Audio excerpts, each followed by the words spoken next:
प्यारे दोस्तों, आज से मैं रामधारी सिंह दिनकर जी की एक मंत्र मुग्ध कर देने वाले महान काव्य रेशमी रथी को पढ़ने जा रहा हूँ, जिसमें सूर्यपुत्र कर्ण की दानवीरता, पराक्रम, वचनबद्धता और कर्तव्य निष्ठा के अटूट प्रमाण आपको सुनने और जानने को मिलेंगे।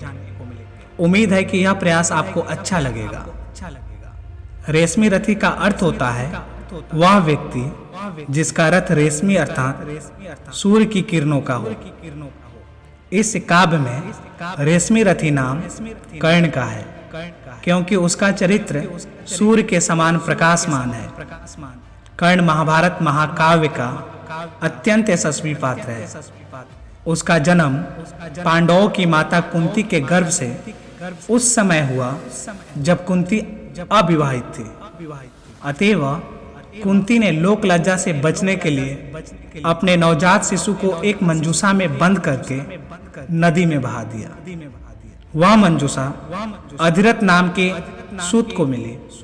अधिरथ के कोई संतान नहीं थी, इसीलिए उन्होंने इस बच्चे को अपना पुत्र मान लिया। उनकी धर्मपत्नी का नाम राधा था। राधा से पालित होने के कारण ही कर्ण का नाम राधेय भी है। कौरव पांडवों का वंश परिचय यह है कि दोनों महाराज शांतनु के कुल में उत्पन्न हुए।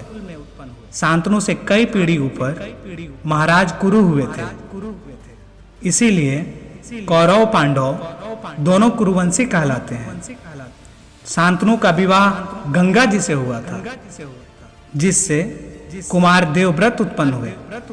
यही देवव्रत भीष्म कहलाए, क्योंकि चढ़ती जवानी में ही इन्होंने आजीवन ब्रह्मचारी रहने की भीष्म अथवा भयानक प्रतिज्ञा की थी।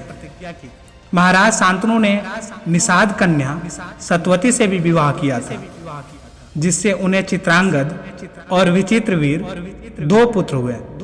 चित्रांगद कुमारावस्था में ही एक युद्ध में मारे गए। विचित्रवीर के अंबिका और अंबालिका नाम की दो पत्नियां थी, किंतु क्षय रोग हो जाने के कारण विचित्रवीर भी निसंतान ही मरे। ऐसी अवस्था में वंश चलाने के लिए सतवती ने व्यास जी को आमंत्रित किया। व्यास जी ने नियोजपत्ति से विचित्रवीर की दोनों विधवा पत्नियों से पुत्र उत्पन्न किए। अंबिका से धृतराष्ट्र और अंबालिका से पांडु जन्मे। मातृदोष से धृतराष्ट्र जन्म से ही अंधे और पांडु पीलिया के रोगी थे। अतएव अंबिका की प्रेरणा से व्यास जी ने उसकी दासी से तीसरा पुत्र उत्पन्न किया, जिसका नाम विदुर हुआ। राजा धृतराष्ट्र के 100 पुत्र एक ही पत्नी महारानी गांधारी से हुए थे। महाराज पांडु की दो पत्नियां थी, एक कुंती, दूसरी माद्री। परंतु ऋषि से मिले शाप के कारण वे स्त्री समागम से विरत थे।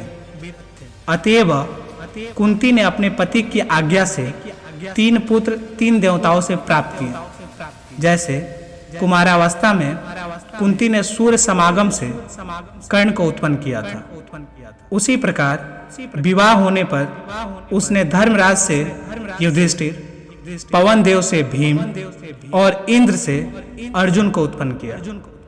माद्री के एक ही गर्भ से 2 पुत्र हुए, एक नकुल, दूसरे सहदेव। ये दोनों भाई भी महाराज पांडु के अंश नहीं थे, 2 अश्विनी कुमारों के अंश थे। पांडु के मरने पर माद्री सती हो गई और 5 पुत्रों के पालने का भार कुंती पर पड़ा। माद्री महाराज शैल की बहन थी। यह था रेशमी रथी का कथा वस्तु। अब आगे की कहानी अगले भाग में सुने। अगले भाग की कहानी आते ही आपको सबसे पहले पता चले, इसके लिए पोएम नगरी को सब्सक्राइब कर बेल आइकन को ऑन कर लें। हमारा यह प्रयास आपको अच्छा लग रहा हो तो हमारा सहयोग करें, अपने दोस्तों तक इसे पहुंचाकर।